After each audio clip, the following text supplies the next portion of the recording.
অধিকার কি আমাদের আছে?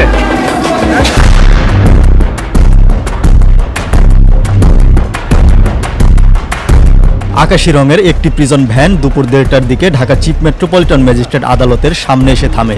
প্রিজন ভ্যানের ভিতর দাঁড়িয়েছিলেন সাবেক তথ্য ও যোগাযোগ প্রযুক্তি প্রতিমন্ত্রী জুনায়েদ আহমেদ পলক। কথা বললেই তো রিমান্ড আর মামলার সংখ্যা বাড়তে থাকে। পরে গাড়িটি আদালতের সামনে থেকে হাজতখানার ভেতর ঢুকে যায়। এর মিনিট 10 পর আরেকটি প্রিজন ভ্যান জুনায়েদ আহমেদ পলককে ঢাকার সিএমএম আদালতের হাজতখানা থেকে বের করে ঢাকার মহানগর দায়রা জজ আদালতের সামনে গিয়ে থামে।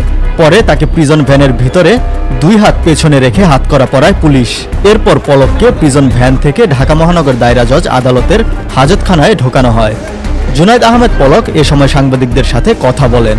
কথা বললেই রিমান্ড আর মামলার সংখ্যা বাড়ে, পিছনে হ্যান্ডকাপ দিয়ে আটকে রাখে। কথা বলার অধিকার কি আমাদের আছে?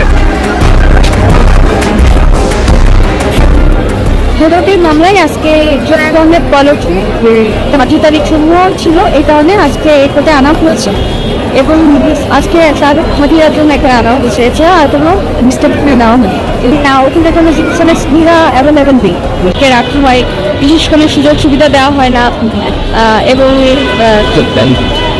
তাদের যে ফ্যামিলির সাথে কথা বলতে দেওয়ার যে সুযোগটা অন্যরা আসলে যেগুলো পায় তাদেরকে সেগুলো দেওয়া হয় না, তাদেরকে বিভিন্ন বঞ্চিত করা হয়।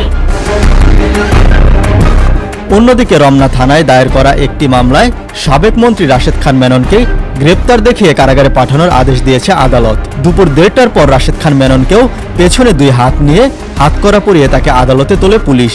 পরে রাষ্ট্রপক্ষ থেকে তাকে আকাশি রঙের একটি প্রিজন ভ্যান দুপুর 1:30টার দিকে ঢাকা চিফ মেট্রোপলিটন ম্যাজিস্ট্রেট আদালতের সামনে এসে থামে। প্রিজন ভ্যানের ভিতর দাঁড়িয়েছিলেন সাবেক তথ্য ও যোগাযোগ প্রযুক্তি প্রতিমন্ত্রী জুনায়েদ আহমেদ পলক। কথা বললেই তো রিমান্ড আর মামলার সংখ্যা বাড়তে থাকে। পরে গাড়িটি আদালতের সামনে থেকে হাজতখানার ভেতর ঢুকে যায়। এর মিনিট 10 পর আরেকটি প্রিজন ভ্যান জুনায়েদ আহমেদ পলককে ঢাকার সিএমএম আদালতের হাজতখানা থেকে বের করে ঢাকার মহানগর দায়রা জজ আদালতের সামনে গিয়ে থামে। পরে তাকে প্রিজন ভ্যানের ভিতরে 2 হাত পেছনে রেখে হাতকড়া পরায় পুলিশ। এরপর পলককে প্রিজন ভ্যান থেকে ঢাকা মহানগর দায়রা জজ আদালতের হাজতখানায় ঢোকানো হয়। জুনায়েদ আহমেদ পলক এ সময় সাংবাদিকদের সাথে কথা বলেন। কথা বললেই রিমান্ড আর মামলার সংখ্যা বাড়ে, পিছনে হ্যান্ডকাপ দিয়ে আটকে রাখে। কথা বলার অধিকার কি আমাদের আছে?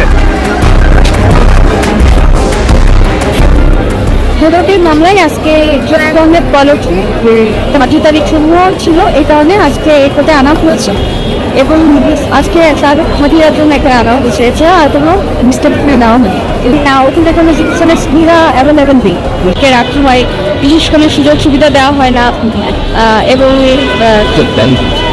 তাদের যে ফ্যামিলির সাথে কথা বলতে দেওয়ার যে সুযোগটা অন্যরা আসলে যেগুলো পায় তাদেরকে সেগুলো দেওয়া হয় না, তাদেরকে বিভিন্ন বঞ্চিত করা হয়। অন্যদিকে রমনা থানায় দায়ের করা একটি মামলায় সাবেক মন্ত্রী রাশেদ খান মেননকে গ্রেপ্তার দেখিয়ে কারাগারে পাঠানোর আদেশ দিয়েছে আদালত। দুপুর 1:30টার পর রাশেদ খান মেননকেও পেছনে 2 হাত নিয়ে হাতকড়া পরিয়ে তাকে আদালতে তোলে পুলিশ। পরে রাষ্ট্রপক্ষ থেকে তাকে রমনা থানা